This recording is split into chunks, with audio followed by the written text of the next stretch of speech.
Hola a todos, bienvenidos a Paredro, el podcast de libros, autores y demás actores del mundo literario. Mi nombre es Camilo Hoyos. Como ustedes saben, en Paredro estamos celebrando los 100 años de la novela De Sobremesa de José Asunción Silva. Lo hemos hecho con un ciclo de programación que ha incluido lecturas en voz alta, análisis de fragmentos y paneles con gente que sabe muchísimo del autor y de la novela y de la poesía silviana. Con este episodio nos adentramos en uno de los temas más inquietantes de la novela, el malestar, la enfermedad y el modo en que Silva supo narrar la sensibilidad herida de su tiempo.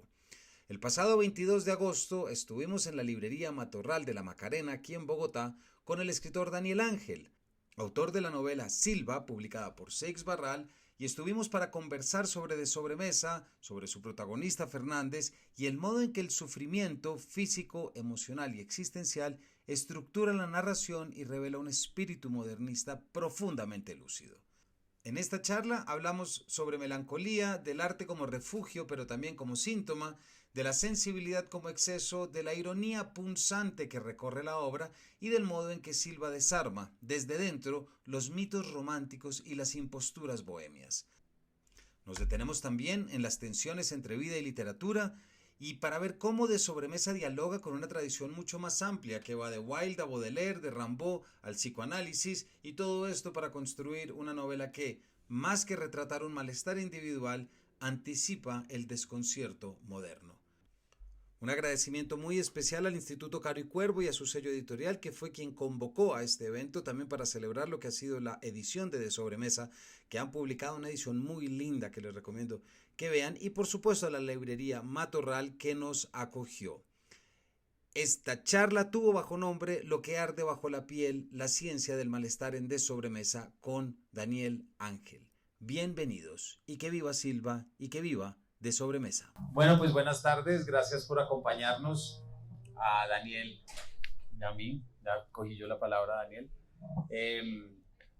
para hablar sobre los 100 años de una novela que creo que Daniel vas a estar de acuerdo conmigo en que hay que hablar muchísimo más y hay que traer muchísimo más. Yo celebro mucho que el Caro y Cuervo, que también es un poco el motivo por el que estamos acá, haya sido de los primeros que ha publicado una nueva edición de Sobremesa.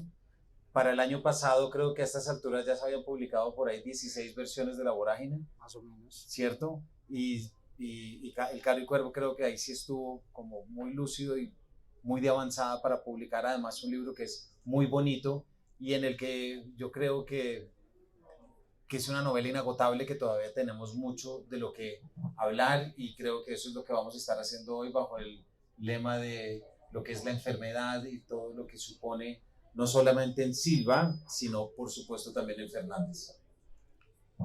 Buenas tardes, muchas gracias Camilo, al instituto, a la librería Matorral. En efecto, De Sobremesa es una de esas novelas bien atípicas, muy atípicas, y siempre me pregunto lo mismo y quiero que empecemos la conversación con esta pregunta que te voy a hacer. Estábamos hablando ahorita que hemos sido jurados de varios concursos de novela. ¿Tú crees que llegase una novela como Sobremesa hoy a un concurso o llegase a una editorial, sería publicada, tendría salida? ¿O por qué realmente se celebra Sobremesa? ¿Porque fue escrita por Silva, un poeta pues, que es muy importante para el país, o en sí por el libro? Pues yo creo que es una buena pregunta, porque siempre es interesante, ¿no? Y me acuerdo de esas columnas de Humberto Eco de Segundo Diario Mínimo, que parodia cómo se reseñarían grandes clásicos en este momento, ¿cierto? Desde la Biblia, la Odisea y la Divina Comedia.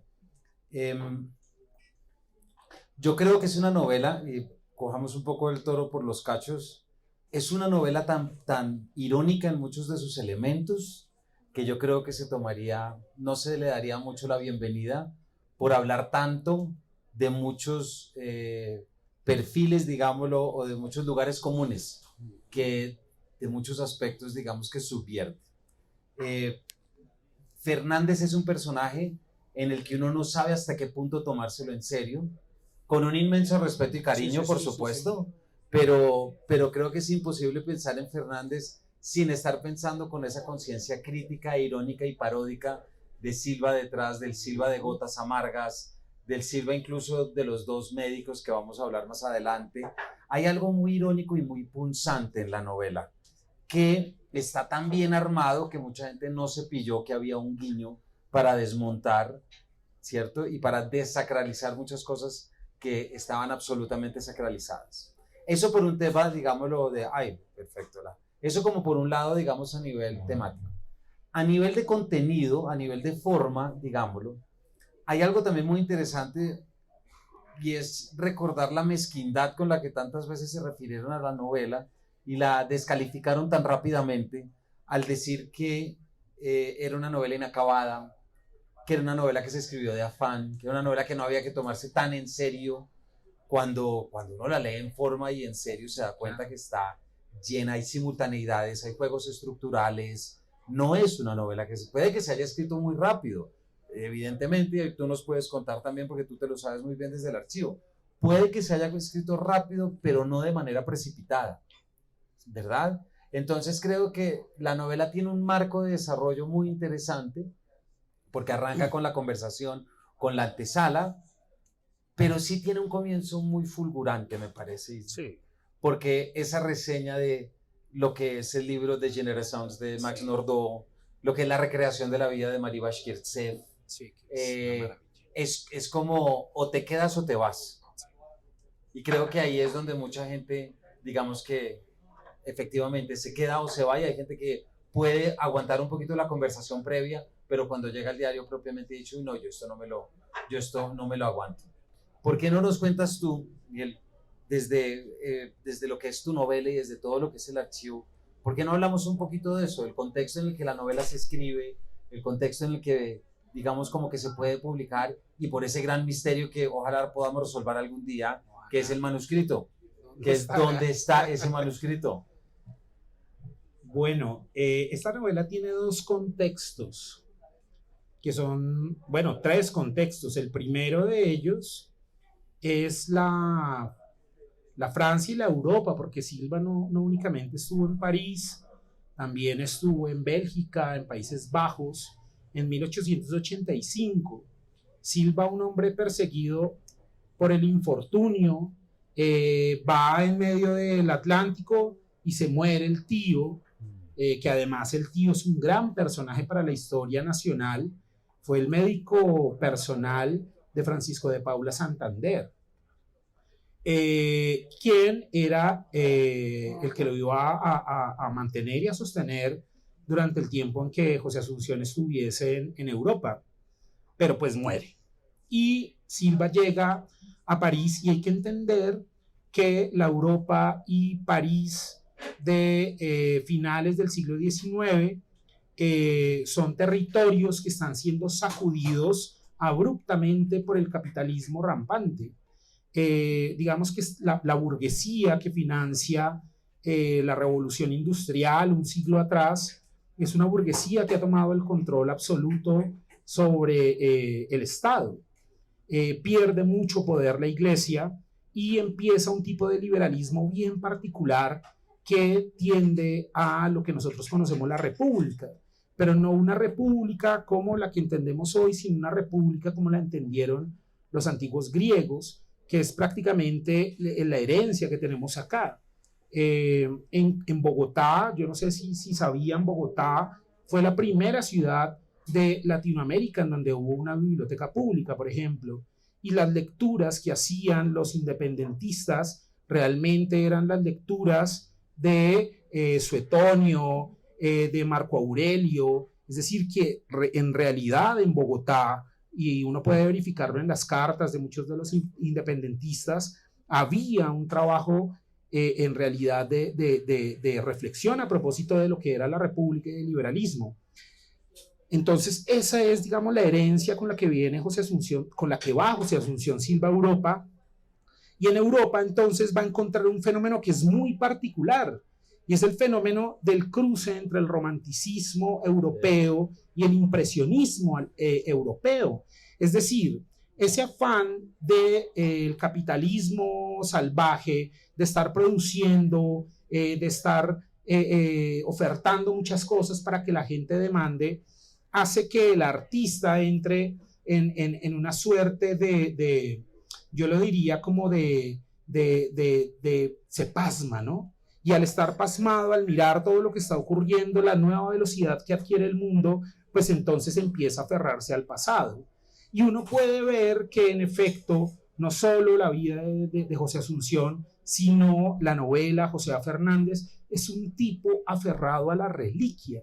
Y entonces uno dice, bueno, y esta oda que él hace a los objetos, ¿no? Porque él es un gran coleccionista de arte, de objetos antiguos, tiene que ver con un espíritu de la época. Tiene que ver con un espíritu de la época. Ahora bien, digamos que hay una lucha, y es una lucha que tiene que ver también con la melancolía, con una suerte que es el espíritu romántico, ¿no? El espíritu romántico alemán de decir, hasta acá, digamos, hay una desconfianza absoluta por el futuro, pero José A. Fernández rompe también eso, y es en donde aparece el modernismo. Claro.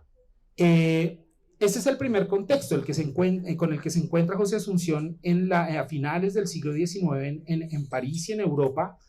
El otro contexto es cuando a él se le pierde la novela, porque a José Asunción se le pierde la novela en 1895 en el Vapor Amérique, cuando viene de ser secretario de la legación de Caracas, de Colombia en Caracas, y él debe reescribir el libro. Esta reescritura del libro, más o menos según el rastreo que yo hice, documental y de archivo, él lo hizo en 2 meses y medio.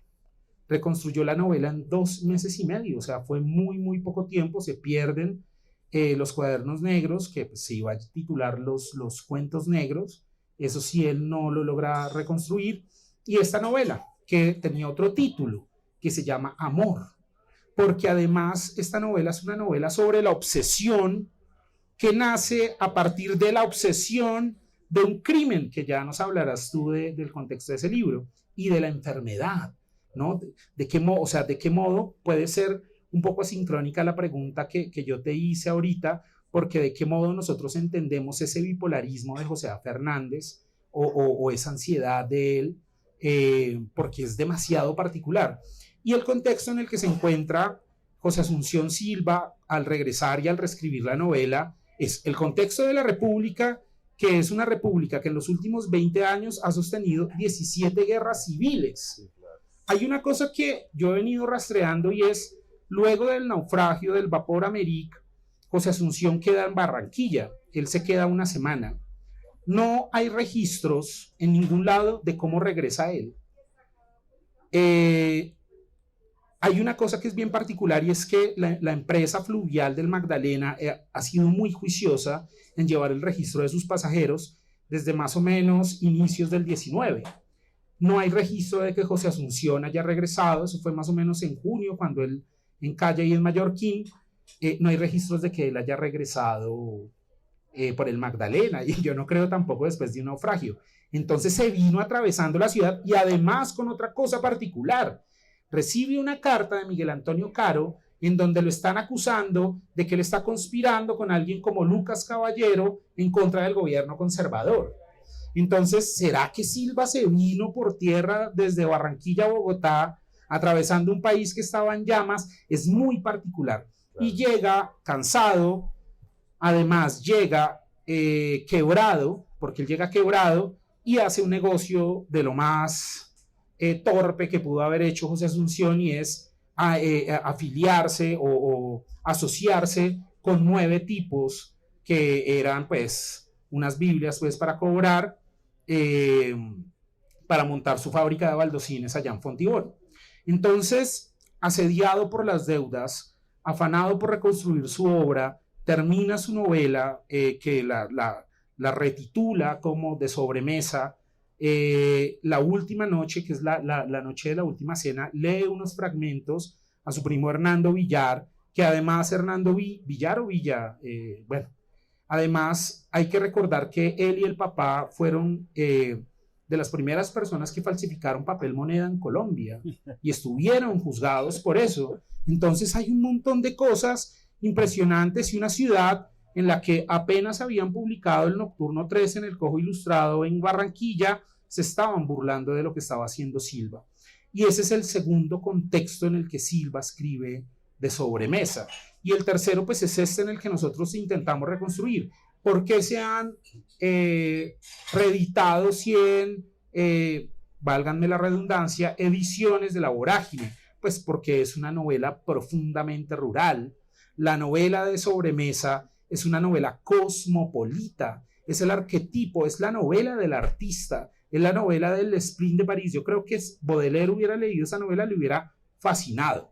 Entonces creo que todo este contexto en el que nace, en el que se escribe, en el que se reescribe Sobremesa, que como tú bien lo decías ahorita, en realidad la novela no se escribe, se reescribe y se reescribe y se reescribe. Yo creo que tiene unos condimentos que son muy particulares, que además están atravesados por unas profundas controversias existenciales de José Asunción, que no las traslada directamente a José A. Fernández, sino que logra, a partir de su visión cosmopolita del mundo, construir un personaje tan complejo y tan maravilloso como José A. Fernández. Pues hay muchas cosas muy buenas que dices, a ver por dónde podemos seguir. Arranquemos como por ese viaje a París y por lo que después la crítica creyó que había pasado con el viaje a París, ¿no? De Silva se dijo que incluso había conocido a Flaubert, y Flaubert ya había muerto. Sí, no. A Mallarmé sí lo conoce. A Mallarmé lo conoce en las cenas de la calle Roma, por ejemplo, y está la carta que le escriben que habla de las orquídeas. Y le manda una orquídea disecada y todo, pero es muy interesante ver la forma como el propio Fernández entiende lo que es ser latinoamericano en París, y luego los colombianos creen que es ser su latinoamericano en París, ¿no? Ahí es muy interesante cuando se publica la novela en 1925 y después cuando arrancan todas las reseñas, es esa fijación de la gente por decir, teníamos al más bohemio de los bohemios, teníamos al más excelso poeta que hubiera sido compinche de Baudelaire y todo, encumbrándolo en absolutamente todo, olvidándose que si algo entendemos de esa traslación de las preocupaciones de Silva en Fernández, pues el pobre Silva murió con 19 o 25 demandas en contra. Más o menos. O sea, le escribió hasta Rufino José Cuervo para proponerle exportación del libro, del diccionario de régimen, para poder salir, y nadie le ponía atención. Nadie. No, yo creo que no ha habido escritor ni poeta más fijado en la realidad en la historia de Colombia, y eso que hay muchos muy jodidos, pero este sí que lo estaba, porque este cargaba con las demandas de toda la familia, de los padres, de la abuela, hasta la abuela tengo entendido que lo demandó. Sí, la abuela lo demandó. Entonces es muy interesante ver cómo una persona puede escribir El Nocturno, puede escribir Las Gotas Amargas y puede escribir de Sobremesa, teniendo una claridad tan grande sobre lo que supone ser poeta, lo que quiere hacer y lo que debe hacer después de haber conocido este París. Es muy interesante también el París al que le toca conocer. Como tú dices, es un París que se lo está comiendo también el capitalismo, pero también es un París que ya cambió y dejó de lado sus eternas noches de bohemia. Sí, ya no es lo mismo. Ya es para comprensión, ya es un poquito el París del Moulin Rouge.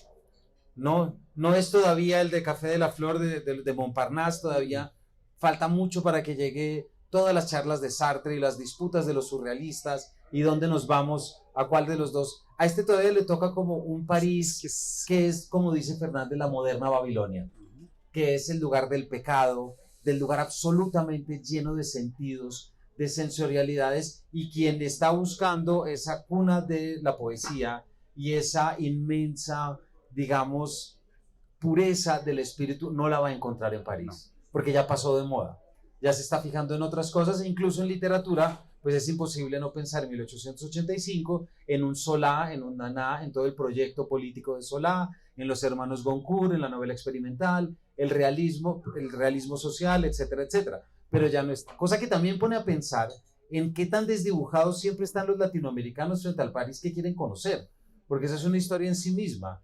O sea, arranca con los viajes de Sarmiento en 1845, y después uno de los que más problemas pone para todo el imaginario es Gómez Carrillo. Gómez Carrillo escribe de un París que ya no existe. No. Y mientras que ya está lleno de obreros y todo el mundo trabajando, él dice, se respira la poesía en las calles cuando camino el barrio latino. Nada de eso es cierto. Incluso creo que es Carpentier quien cuando escribe sus columnas desde París dice, oiga, este sí que echó mucha paja. Carreta. Una carreta gigantesca, pero tiene mucho que ver con cómo estamos imaginando y cómo estamos construyendo el lugar. Algo que para Fernández es muy importante y para Silva también, cómo construimos los lugares desde la periferia y desde la exclusión. Qué bello eso. Porque la novela se enmarca en una ciudad latinoamericana. Sí. Es un inmenso y precioso, es lo que Benjamin llamaría el palco del mundo, tiene como toda la sensibilidad. Hay un cuadro muy bonito de Gustave Caillebotte, que es el del hombre mirando por la ventana, que es un tipo encerrado en un lujosísimo interior, pero mirando lo que está pasando afuera. Es un cuadro de 1878 más o menos. Yo me imagino mucho a Fernández desde esa calidad porque es como todos los cuentos de Maupassant, a quien se refieren en la novela, es enmarcar en la interioridad lo que es excelso, lo que es puro, lo que es artificioso, y hay un mundo afuera que no comparte esa interioridad, que eso es lo que más se guarda. La novela se escribe y se enmarca precisamente en eso, y seguramente la novela se lee, la conversación de sobremesa o en Caracas o en Bogotá, seguramente en Bogotá, sin demás, y después de una comilona gigantesca en la que uno nunca se le va a olvidar el vodka de Danzig y todo esto tan suntuoso y el tabaco piado y todos los bla bla bla que uno puede encontrar. O sea, es como rimbombante a morir. La idea me parece que tiene parte de lo que tú estás diciendo y de ese París es algo que yo creo que Silva entiende muy bien de su viaje y que logra retratar muy bien en la novela, y es esa carga que tiene la ciudad de París. Esta charla nos reúne la idea de la enfermedad, y hablar de la enfermedad en la novela es imposible sin dos paradigmas de médicos que aparecen, como son Charvet y Rivington. Para quien no sepa, Fernández ve a una mujer hermosa, desfallece después de intentar asesinar a Leila Orlov, porque la encuentra en cama con Nini Rousset, con otra no es Nini Rousset porque esa es otra amante, con otra. Entonces coge un puñal que para él era más una joya que un arma, sí. La apuñala, sale corriendo al monte. Cree que la mata, se va corriendo al monte, a Interlaken en Suiza, como cuando Dorian decide ser bueno y se va al campo, y Lord Henry le dice, estás loco, todo el mundo es bueno en el campo, entonces no estás haciendo nada bueno, ¿no? Y en ese momento, después de fumar opio durante 48 horas, ve a Elena y tiene esta gran epifanía. Desde que llega a París después de eso, hay una gran representación de París como la ciudad de la enfermedad.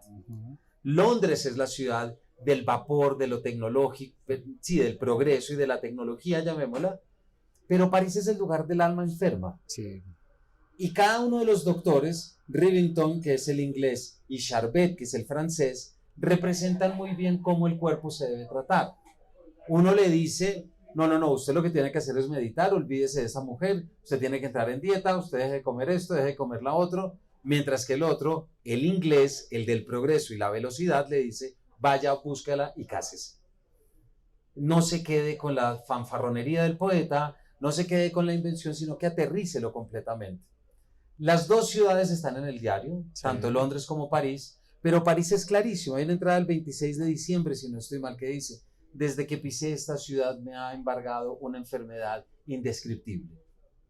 Es en París también, en un 31 de diciembre, que coge un caballo, obviamente un árabe brioso como él, y se va, no me acuerdo por qué parque, a toda velocidad, diciendo, no sé qué estoy buscando, pero tengo que encontrar. Y yo creo que eso, si lo vemos desde la perspectiva que hablábamos y la misma de Gotas Amargas y de la burla, pues lo que está haciendo es que está desmontando un mito, se está burlando un poquito del mito también, porque todo esto está siendo leído desde Bogotá. Por eso en la mitad de la lectura, no sé si te acuerdas, interrumpen en un momento y de repente mira al doctor, a Sanz, al amigo, y le dice, yo estaba loco cuando escribí esto, ¿no?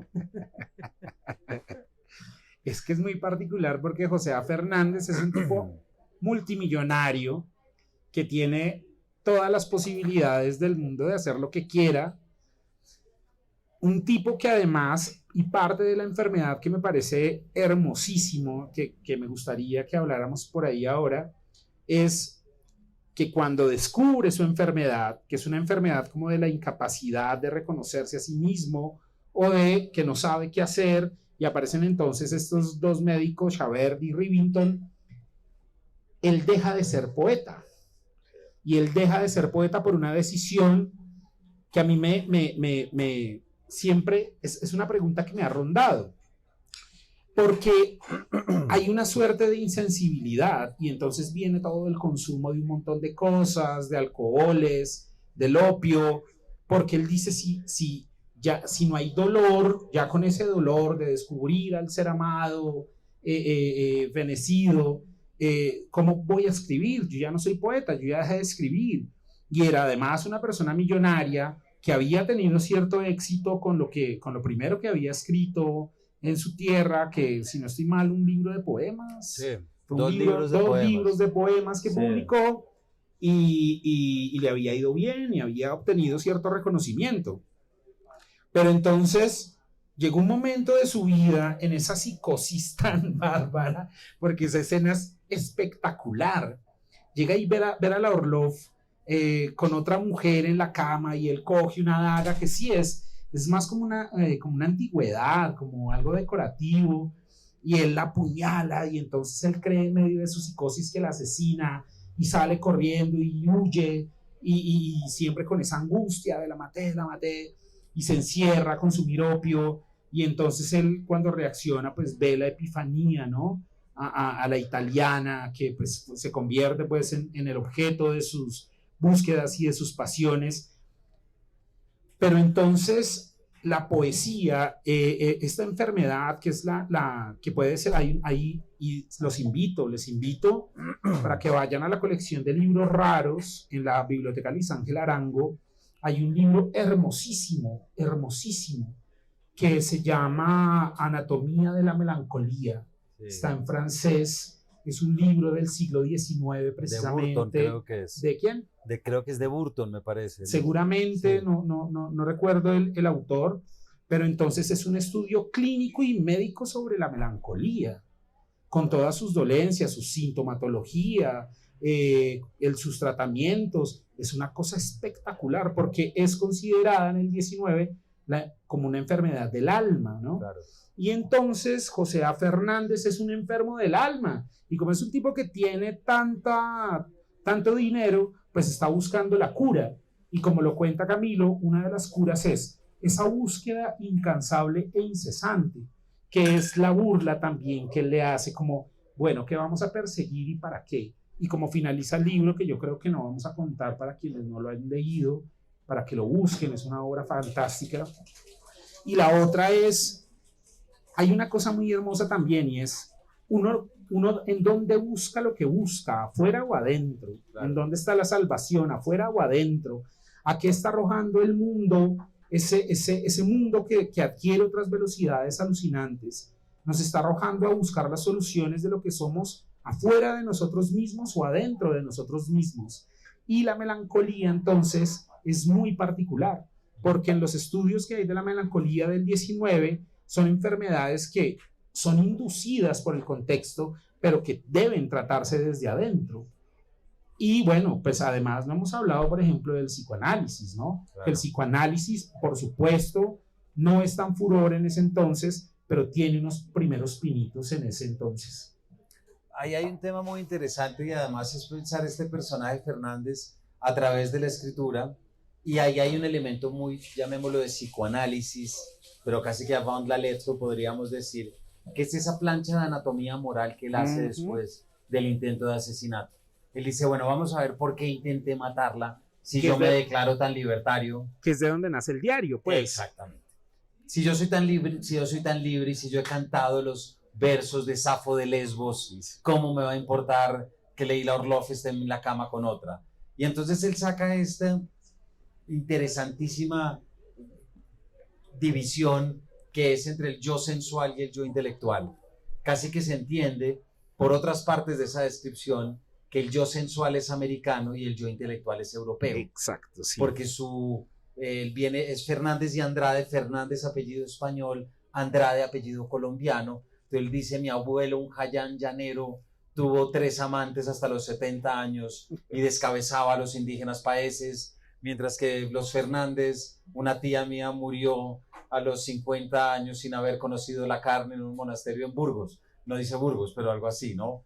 Pero hay algo que es muy interesante de esta distinción, porque él se reconoce como alguien que tiene unos sentidos completamente o sea, que no puede satisfacerlos, pero por el otro lado tiene un deseo de la poesía y del conocimiento que tiene mucho que ver con el coleccionismo que tú hablabas, con estos libros, estas primeras ediciones y todo. Es muy interesante pensar eso y compararlo con De Profundis de Wilde, por ejemplo.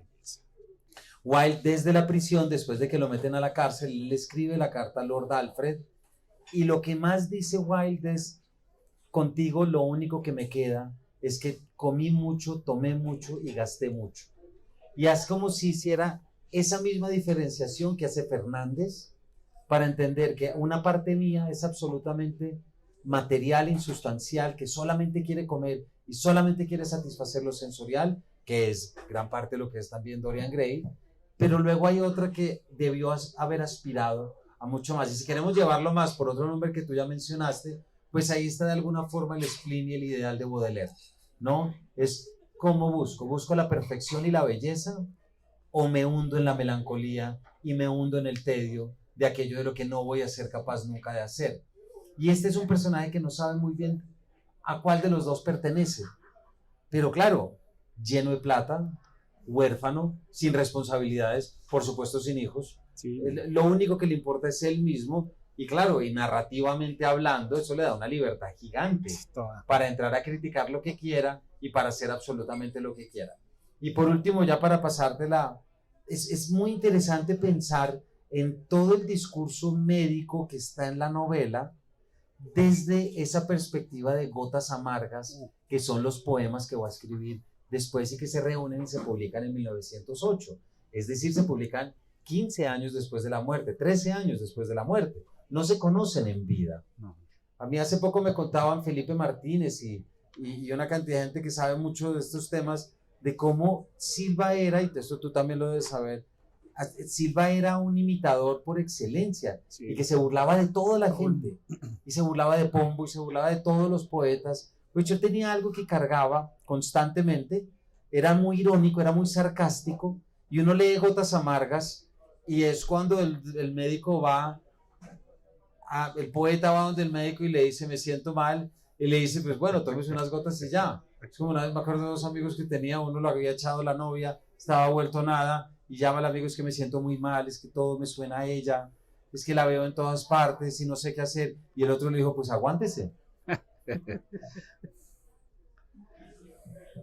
Creo que en esa ironía que el propio público no logró conocer y no logró llegar, se pierde mucho como esa imagen que Fernández va a recuperar y que va a poder traer desde muchas partes. Y por cierto, ahorita que estabas mencionando los 2 libros de poemas que escribe Fernández, bueno, y esto es lo último que voy a decir, perdón, me alargo un tricitico más. Hay algo muy interesante en ese preámbulo a la lectura del diario, y es que están sentados, acaban de tener un festín gigantesco, están empachados, podríamos llamarlo, y entonces empieza la conversación, y todo lo que la conversación va a llevar es que le van a decir a Fernández: ¿usted por qué dejó de escribir? ¿Usted por qué dejó de escribir? ¿Es que usted por qué cambió? ¿Es que usted por qué? Y eso, hay un juicio. Y hay un juicio inmediato de todos los demás, y le dice: es que usted tiene mucha plata para ser poeta, es que usted tiene mucho no sé qué. Y ahí es cuando él reclama que cómo lo van a llamar con el mismo nombre que han llamado a Homero y a tantos otros poetas. Y los 2 libros de poemas que escribe son Poemas del Más Allá y Poemas de la Carne, ¿no? Y después lo que a mí me gusta pensar, por lo menos, es que la lectura del diario es la respuesta a por qué dejó de ser poeta. Sí. Porque cuando fui poeta, sencillamente no llegué a nada. Que sorprendentemente, pues es un poco la misma carta del vidente de Rimbaud y la decisión de Rimbaud a los 19 años de decir: si la poesía no cambia la vida y si efectivamente no hay una alquimia del verbo, yo prefiero irme a traficar armas en Albania que quedarme aquí buscando lo que no existe.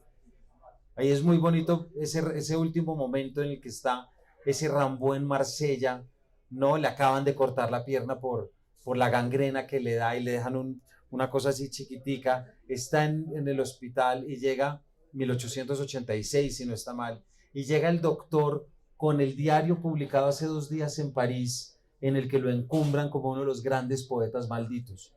Y le llega y le muestra y le dice, mire lo que están escribiendo sobre usted en París, usted es el gran poeta. Y Rimbaud se queda mirándolo y lo único que dice es, a la mierda la poesía. Y no vuelve a tocar el tema.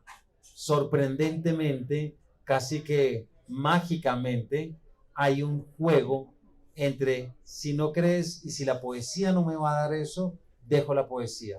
No me quedo con huevonadas, perdón la expresión.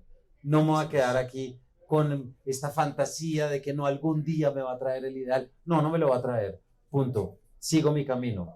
Y yo creo que de alguna manera Silva tenía que responder por todas las demandas, reconociendo lo que había y lo que no había. Qué belleza eso último que dijiste, mano. Has hecho muchas cosas lindas, pero, puta, o sea, porque me toca, ¿no?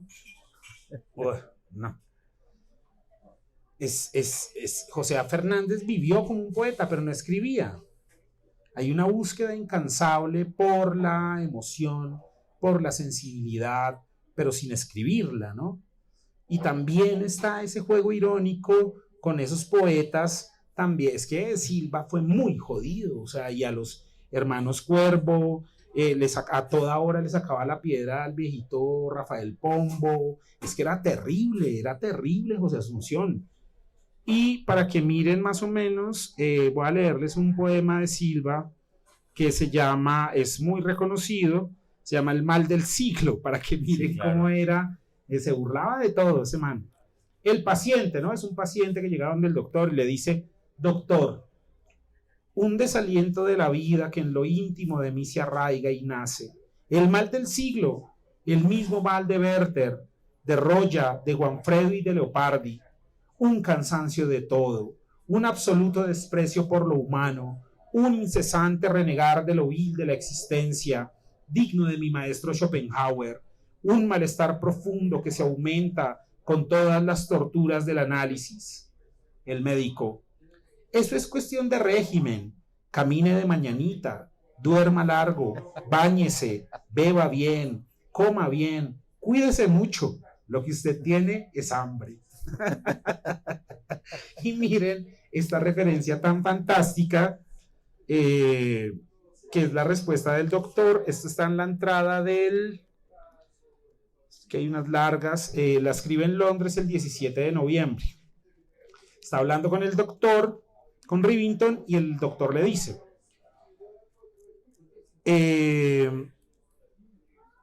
ese es el síntoma que completa el cuadro, continuó. Hay en usted por el momento tal embriaguez de vida, porque dejando de escribir igual era un tipo anegado de ganas de vivir y de sentir. Hay en usted por el momento tal embriaguez de vida que me hace recordar la frase de Goethe, comillas. La juventud es una embriaguez de sangre, comillas. Todo le aparece a usted hermoso, risueño, grandioso, todo lo atrae, todo reclama su atención. El día en que su sistema, cansado por los abusos, se debilite, los nervios transmitirán de preferencia las sensaciones desagradables o dolorosas, mortal apatía lo dominará a usted, inhibiéndole para la acción. Su estómago cansado y sin fuerzas digerirá mal, trabajará escasamente su cerebro, y entonces será usted el reverso de la medalla. Su misantropía, su odio por todo, su desencanto no tendrán límites. Todo joven gozador, miren esto tan fantástico que dice acá, todo joven gozador es el proyecto de un anciano melancólico. Los botones de rosa se convierten en rosas marchitas. Solo lo duro guarda la forma que desafía el tiempo. Si usted lo piensa bien, verá que el ascetismo, que es la última palabra de las religiones, es el secreto de la paz interior, endureciendo al hombre por las privaciones voluntarias a que lo somete, lo insensibiliza para el sufrimiento. Y hay otra parte cuando entran 2 médicos a hablar con él, creo que es con Charvet, Sí es. y entonces le dicen, mi amable y bondadoso colega ha tenido la bondad de honrarme autorizándome para decirle a usted la opinión que hemos formado respecto de la novedad que usted experimenta. Son graves los desórdenes del sistema nervioso. Comenzó ahuecando la voz y emprendiéndola con una disertación interminable en que enumeró todas las neurosis tiqueteadas y clasificadas en los últimos 20 años y las conocidas desde el principio de los tiempos. Me habló del vértigo mental y de la epilepsia, de la catalepsia y de la letargia, de la corea y de las parálisis agitantes, de las ataxias y de los tétanos, de las neuralgias, de las neuritis y de los tics dolorosos, de las neurosis traumáticas y de las neurastenias, y con especial complacencia de las enfermedades recién inventadas, del railway frame y del railway spine, de todos los miedos mórbidos, el miedo de los espacios abiertos y de los espacios cerrados, de la mugre y de los animales, del miedo de los muertos, de las enfermedades de los astros.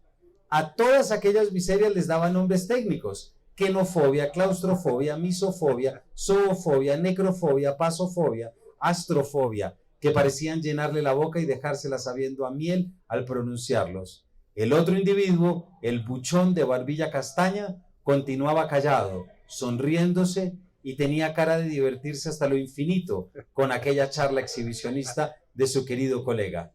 ¿Y cuál de esas enfermedades creen ustedes que tengo yo?, pregunté, divertido ya por el personaje. Sería aventurado un diagnóstico en estos momentos en que la indecisión de los síntomas y las escasas nociones que poseemos sobre la etiología del mal impiden la precisión requerida, dijo con gravedad sacerdotal. Ay, no. La cagada. Sí, entonces la pregunta es, nadie se pilló esa burla en ese momento. Nadie se pilló lo que usted tiene es hambre, sí, ¿no? Y lo que hace también, y creo que lo hace magistralmente, es enmarcado en este eterno dicho, y tú vas a saber más, Daniel, si uno puede decir que Silva fue el último romántico o el primer modernista. Hay algo que está ahí siempre como en el aire, ¿no? Y yo creo que uno no puede ser romántico si es irónico y sarcástico. No. Es decir, no hay cómo. Tiene que haber un momento. Y es interesante pensar que, claro, El Nocturno no es un poema irónico. No. Y muchos otros de las mariposas, Poeta di Paso, y tantos otros no lo son. Pero Gotas Amargas muestra como una transición poética, un desencanto con todo lo que brilla, cómo se burla uno amargamente de un siglo impostado, de cosas impostadas. Y claro, lo que tiene es que esta novela apareció cuando nadie la defendió así. Esta novela apareció, tú esto lo sabes más por archivo, esta novela apareció y solamente se pudo leer como la guía biográfica del poeta del Nocturno. Punto. Sí. Es increíble porque hablando de La Vorágine, en la edición de Erna y de Margarita Sergi, se habla de esa primera reseña que se publica a los 5 o 10 días de publicada La Vorágine, en la que se habla, esta es la novela de la locura, en el que el propio Rivera escribe y dice, oiga, pero ¿cómo no se pillaron todo lo que yo estoy diciendo? A los 5 o 10 días de publicada de Sobremesa, sale alguien diciendo, es que esta es la gran novela que nos habla de la locura y de ese bohemio que fue nuestro personaje, como si fuera verdad. Y ahí es donde toda la prensa se cebó diciendo, siempre se los dijimos, era un digno amigo de Baudelaire, cuando lo que se estaba burlando era de toda esa posudez y de ese automatismo poético bohemio de una Bogotá de 1925. El abismo, pues, la gran diferencia, como tú lo mencionas, entre ese romanticismo que estaba vigente, muy vigente. Hay que recordar que José Asunción Silva fue amigo personal de Jorge Isaacs, enemigo personal de Vargas Vila, exponentes, pues, del romanticismo colombiano. Hay una brecha muy grande y es por algo que tú ya mencionaste, y es que en efecto José Asunción Silva tenía un espíritu crítico que necesario. El modernismo tiene como tres corrientes que son muy definidas. Una de ellas es precisamente ese espíritu crítico, ¿no? Un espíritu crítico frente a la posición también del artista con su realidad. El segundo es el preciosismo del lenguaje, y siempre pienso en ese gran cuento de Rubén Darío, del poeta burgués, claro, del Azul, ¿no? Que es un cuento fabuloso, fantástico, de ver al poeta como ese animalito del entretenimiento, de la modernidad, ¿no? La modernidad que es la primera modernidad que está construyendo lo que conocemos hoy como la industria cultural, y no nos pillamos todo eso. Y la tercera gran corriente del modernismo son los grandes ensayistas, Vasconcelos, Rodó, Martí, que son quienes están pensando ya en una identidad latinoamericana. Por supuesto, Silva no llegó hasta allá, pero Silva lo que sí hizo fue mirar a la cara a sus compatriotas, a los latinoamericanos, y con un lenguaje que además la potencia del lenguaje de Silva, especialmente pues en su poesía, aunque este libro es fantástico, es para deleitarse porque uno se está burlando de todo el mundo a toda hora, con esa potencia de su lenguaje, está mirando a la cara a sus compatriotas. Es que recuerden, es la época de Rafael Núñez, es la época de Miguel Antonio Caro, es la época de los hermanos Cuervo, es decir, es la época de los hispanistas latinoamericanos que viven en Bogotá, o sea, todos están acá. Bueno, los hermanos Cuervo vivían hacía muchos años en Francia, en París, pero ellos tenían su casa acá, bueno, en fin, es la época del hispanismo, es la época, y llega este loco a hacer un poco de rupturas sintácticas, lingüísticas, y a burlárseles en la cara, ¿no?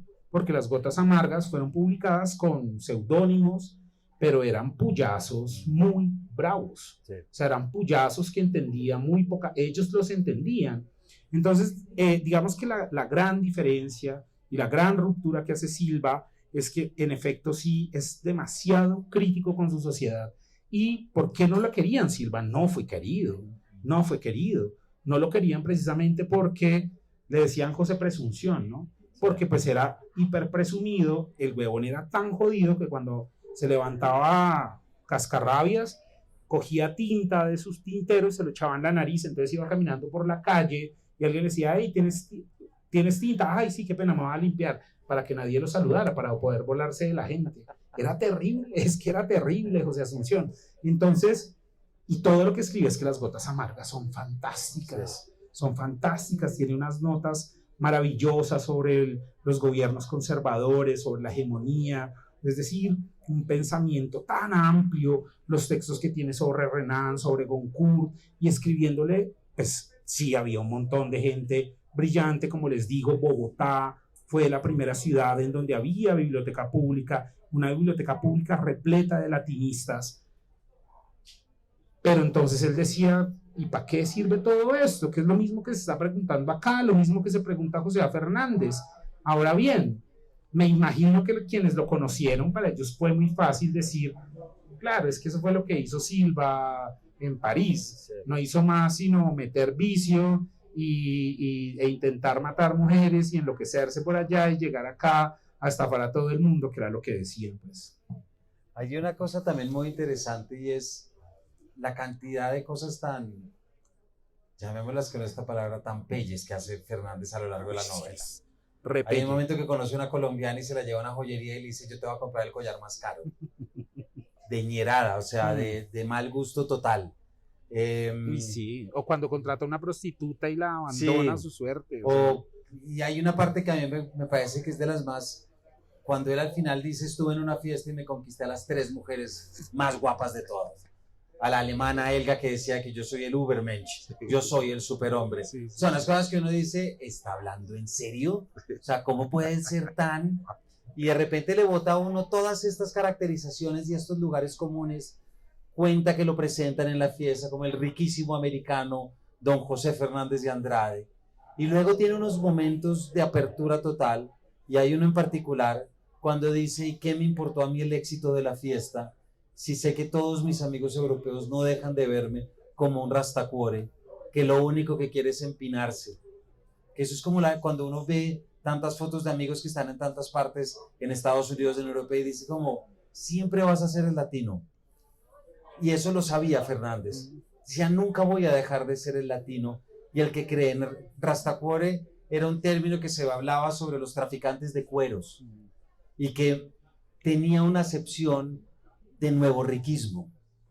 Y hay un libro, exactamente, cuya fortuna tienes de dudosa procedencia, pero no tanto porque no se pueda certificar la procedencia, sino porque, como dice, y este es un libro muy interesante de Ángel Cuervo, que se llama Curiosidades de la vida en París, y arranca con un texto de La Bruyère que habla sobre el latinoamericano en París, y dice, es puro ornamento, pura joya, y se sabe que viene a metros de distancia porque huele al almizcle.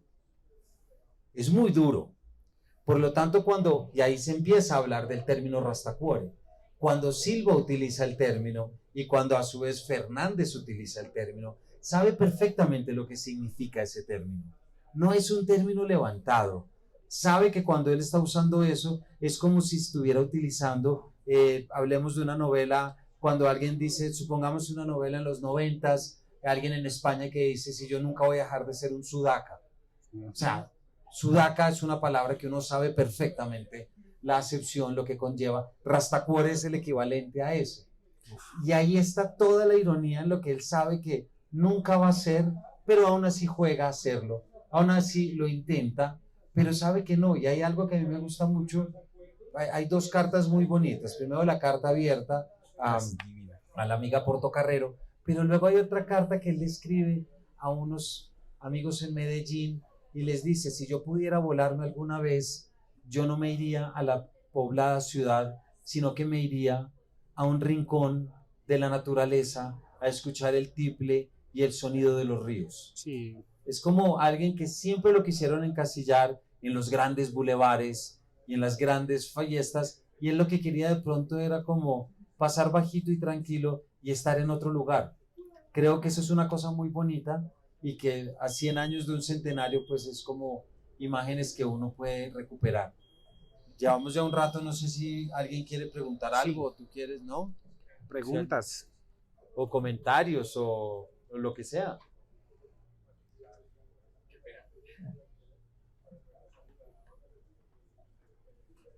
Buenas noches. Muchas gracias a los dos por compartir tantos detalles, tanta información interesante. Mucha de ella no la conocía, pero veo que ustedes no tocaron un aspecto que a todos, estoy seguro, nos llama mucho la atención, y es los comentarios, no, los escritos de Silva en relación con Cartagena. Y como hablaba del tren y de la gente y de todo eso, no sé si puedan compartir un poquito. Hace muchos años que no leo pasajes de Silva sobre sus recuerdos de Cartagena, pero las veces en que yo leí eso me emocioné muchísimo, porque era un cronista maravilloso. Yo no estoy en capacidad para hablar, pero creo que acabas de proponer una antología más o menos de textos de Silva. Me atrevo a decir, no sé si tú... Pues él tiene en las cartas, él tiene unas cartas muy lindas que le escribe a su madre, no a la tuya, sino a la de él, y a Pablo Emilio Coll. Sí. Hay unas cartas muy hermosas que le escribe a Pablo Emilio Coll, pues la mamá. Lo que pasa es que Silva sí en realidad tenía una relación muy, muy enfermiza, ahora sí bien, con su mamá, con doña Vicenta Gómez, Gómez Diago de Silva, una relación edípica, una cosa que también la sostuvo el papá de José Asunción, don Ricardo Silva. También tenía una obsesión con doña Vicenta, que venía pues de una familia de rancio abolengo, y las cartas que le escribe son demasiado hermosas, especialmente algunas descripciones sobre las ciudades que él visitó, entre ellas de Cartagena. Y a Pablo Emilio Coll, él hace una cosa muy bella, yo no había pensado en eso. Él escribe mucho a Pablo Emilio Coll sobre los paisajes de la costa atlántica colombiana, y Pablo Emilio pues vive en Caracas, es su amigo escritor caraqueño, y sobre las geografías del altiplano cundiboyacense, y hace una cosa muy hermosa. Yo no me acordaba de eso, porque habla mucho, hay unos pasajes en los que habla como con ¿cómo decirlo? Como con mucha compasión sobre los indígenas cargueros, los que transportan las mercancías, porque hay que recordar que José Asunción vendía la tienda Ricardo Silva e Hijos, vendía cosas importadas, entre ellas los pianos Apolo, que los traían los cargueros, los indígenas a la espalda. Pero él nunca había visto eso, y a Pablo Emilio le escribió un pasaje muy hermoso. Uy, pues madre, sí, es muy lindo. Y hay otro pasaje también, ¿sabes con quién? Con Rafael Uribe Uribe, que con quien sostiene una relación muy bella. Incluso Rafael Uribe Uribe, el coronel, lo visita en su casa acá en Bogotá. Muy bueno, yo no me acordaba de todo eso, pero está buenísimo revisar de nuevo. Las cartas yo les recomiendo, ahí creo que hay unas obras completas en las que hay unas, pero las que recoge Fernando Vallejo son espectaculares. O sea, esa correspondencia que recoge Vallejo es muy linda de José Asunción. La poeta preguntando por el poeta. No, y voy a hacer una pregunta que a mí porque yo no conozco la narrativa de Silva y me encantaría saber cuál, bueno, como prologuista y tú también que eres muy conocedor de todo esto, en la narrativa de Silva, ¿qué es lo que lo distancia de la poesía? ¿Qué logra él en la narrativa que ustedes creen que no lo trató en la poesía? Porque para mí yo he escrito narrativa y comencé a escribir narrativa por ese mismo hecho, porque creo que hay dimensiones que exigen un género. Entonces me gustaría saber qué piensan ustedes, qué logró él en la narrativa que sienten que poéticamente no le daba, ¿verdad? Como que el género no era elástico. Muchas gracias, estás cargando el... Casi todo y lo cerveza. Pues a ver, yo contesto rápidamente. Primero, creo que la pregunta es muy chévere porque uno siempre ha pensado que es el poeta que escribió una novela, ¿no? Y leyendo con atención la novela uno se da cuenta que tiene la estructura novelesca y eso es sorprendente. Fue tanto lector de poesía como lector de narrativa. Y de ciencia. Y de ciencias. En estas cartas completas hay una carta que él escribe desde Caracas en la que cuenta que en 10 días le va a llegar un cargamento de libros y hace una enumeración de autores impresionante. Es casi como cuando uno lee las cartas de Caicedo hablando de los directores de cine que veía, uno decía, ¿cómo hacía? Y sabía, mejor dicho, él leía todo. No era un poeta que solo leyera poesía, en primer lugar. Entonces, esas oportunidades que da el centenario es uno ver la novela desde su estructura, bajar la mezquindad de decir es una novela de afán, porque como decíamos es una novela que estructuralmente está muy bien armada, está armada con la misma tensión y el mismo cincel del poeta, me parece a mí. Yo creo que en la novela él reflexiona a través de su personaje de gran parte de la poesía de la que escribió, implícitamente. Es una narrativa, y creo que vas a estar de acuerdo, es una narrativa muy lírica y muy poética. No es un lenguaje burdo, no es un lenguaje, él por ejemplo, por ponerte después del encuentro que tiene con Elena, la entrada al diario, él dice, no sé cómo hablar de esto, o sea, no sé cómo referirme a esto tan puro y tan bello, tengo miedo que las palabras lo dañen, y eso es una sensibilidad poética, o sea, esa es una sensibilidad de estoy en estado de lo inefable y no sé muy bien cómo abarcar la experiencia sin dañarla.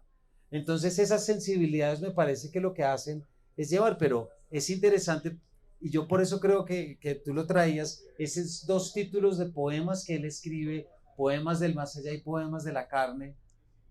Falta ver si de pronto implícitamente hay un juego con libro de versos y con los otros, porque yo sí creo que hay una diferencia muy grande. O de pronto no tanto, no digamos diferencia, sino un flujo de conciencia, digamos de ser consciente de más cosas, cuando se enfrenta con un personaje a través del cual puede burlarse de todo, montándolo en un tren, digámoslo, que todo puede ser criticable. Entonces yo creo que me atrevo a decir que de alguna forma la narrativa oxigena gran parte de una poesía que él escribió, sin renegar de ella, porque sería muy fácil decir se arrepintió, pero sí creo que al oxigenarla y ventilarla, también está pensando en ella desde otra perspectiva. Finalizo con esto, aunque tú lo explicaste perfectamente, pero finalizo con esto. Hay una conciencia de la escritura de la novela.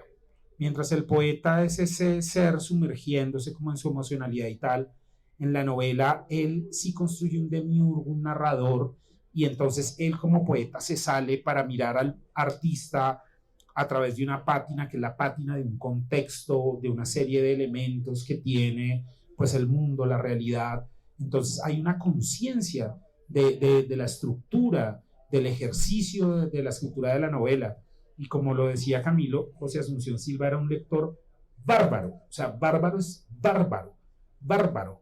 Él leía, o sea, sus pedidos que le venían, por supuesto, de Europa, revistas de ciencia en inglés, en francés y en español. Leía además las cajas de libros. Era un lector bárbaro. Ese tipo no hacía nada más. Leía y leía y leía. Entonces yo creo que tenía su pensamiento muy estructurado y sabía diferenciar muy bien cuál era la estructura o cuál es la estructura de una novela. Y hay una conciencia, si uno la lee, de que hay una distancia entre el autor, así sea autoficción, que pues yo no lo creo, pero sea lo que sea, hay una conciencia de la escritura de un ejercicio de la novela. Que su lenguaje pues es un lenguaje de una persona muy cultivada, gran lectora, pero sí hay una conciencia estructuralmente del ejercicio de una novela. Sí. Y por último, yo creo que comparte la narrativa una musicalidad y un lirismo que tiene la poesía. Ajá.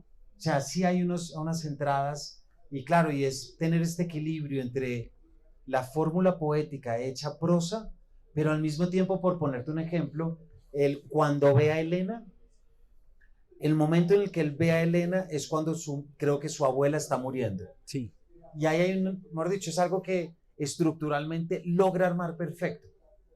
Y hay una cantidad de cosas que todos los que dijeron la escribió de afán, pues claro, si uno lee de afán, Sí. fíjate, y le da una voz a cada uno de los dos médicos, por ejemplo, uno todo pacato, el otro todo aventurero, se burla también de sus amigos colombianos, los pone a hablar de una forma determinada, hay una cadencia muy clara, entonces hay como, es lo que tú dices, hay una conciencia de la escritura muy clara y la lleva a una aventura mucho más grande. Entonces yo creo que es cuando se lee desde ahí, y de nuevo, yo creo que es que el código de lectura poético de la novela, sin lugar a dudas, es Gotas Amargas. Yo creo que es cuando todo está ahí y se da, y es ver un poco común lo que va a decir, pero dos caras de la misma moneda, me parece a mí. Bueno, muchas gracias. Muchas gracias.